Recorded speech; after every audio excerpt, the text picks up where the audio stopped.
क्या हो अगर मैं आपसे कहूं कि एक सेनापति ने दुनिया के सबसे शक्तिशाली साम्राज्यों में से एक को हरा दिया था।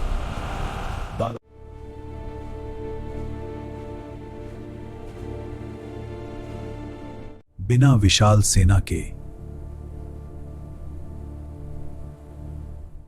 और फिर भी आज लगभग कोई उसका नाम नहीं जानता।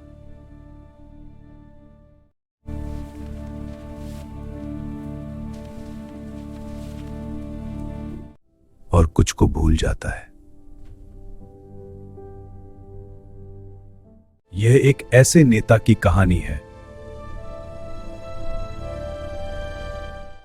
शत्रु सेना नदी पार कर रही है।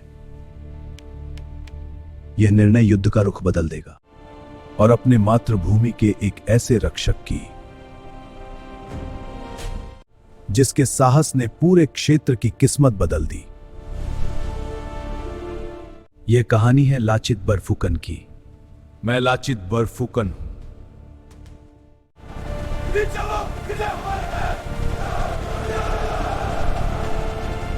उसकी सेनाएं पूरे भारतीय उपमहाद्वीप में फैल चुकी थीं। शहर गिर रहे थे।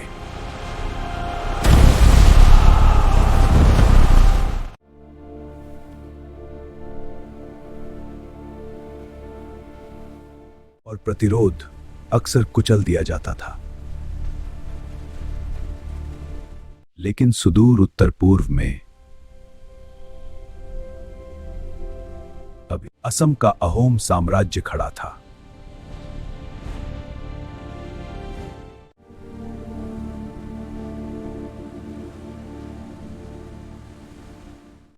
एक ऐसी भूमि जिसकी रक्षा केवल योद्धा ही नहीं,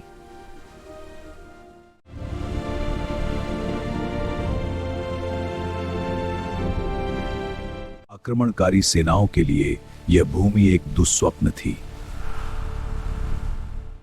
लेकिन मुगलों को विश्वास था हर राज्य को जीता जा सकता है, और इसलिए वे पूर्व की ओर बढ़े। देखो, यह मार्ग हमें शत्रु के पीछे ले जाएगा, या हम उन्हें पूरी तरह घेर लेंगे।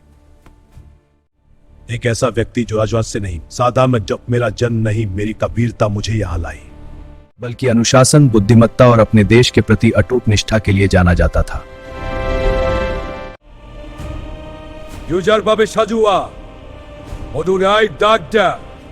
लेकिन एक आश्चर्यजनक बात यह है,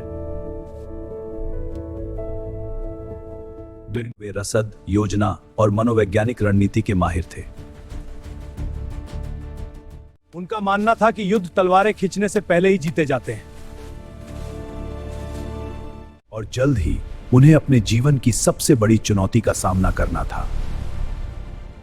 जरा एक पल रुककर सोचिए, आप एक ऐसे साम्राज्य का सामना कर रहे हैं जिसके पास हजारों सैनिक हैं। मुगल सेना आ रही थी। मैं तैयार हूं। और इस बार वे असम को हमेशा के लिए तोड़ देने के इरादे से आए थे।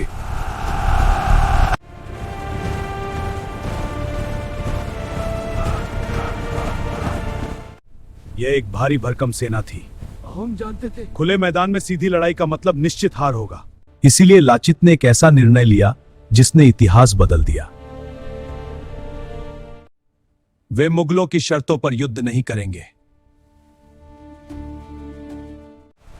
वे उन्हें अपनी शर्तों पर लड़ने के लिए मजबूर करेंगे। महान ब्रह्मपुत्र नदी उनका युद्ध क्षेत्र बनी। दीवारें बनाओ, जल्दी करो, शत्रु आ रहा है, छिप जाओ, आप हमला करो। और सबसे महत्वपूर्ण, मनोवैज्ञानिक युद्ध।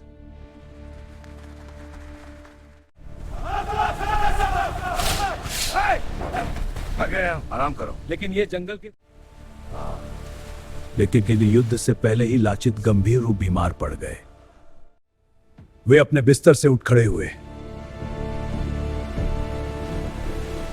मेरा देश मेरे जीवन से बड़ा है। भय गायब हो गया, साहस लौट आया। इतिहास वह भी है जिसे हम याद रखने का निर्णय लेते हैं।